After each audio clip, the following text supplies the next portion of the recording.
મિત્રો આજે આપણે જશું ખેતરમાં અને તો મિત્રો આપણે પહોંચી ગયા ખેતરમાં તો હું તમને થોડીક વાર રહીને જ કહું કે આપણે ખેતરમાં શું કામ આવ્યા नहीं नहीं नहीं सारुण के यहाँ कुछ तो गड़बड़ है जरूर कोई ना कोई गड़बड़ वाह क्या सीन है वाह क्या सीन है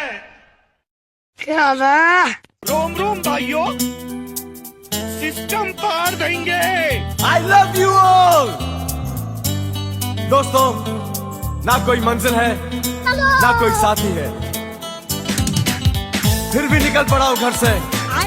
शायद जिसकी तलाश है वही साथी है वही मंजिल है सिस्टम पार देंगे બાપો બાપો આજ તો અયું પાન ભૂલી ગયું છે લાઈન માં દોડાઈ જાઓ बहुत मजा आ रहा है यहाँ पे यार लवे सीरीज सा लग रहा है कितने तेजस्वी लोग हैं हमारे पास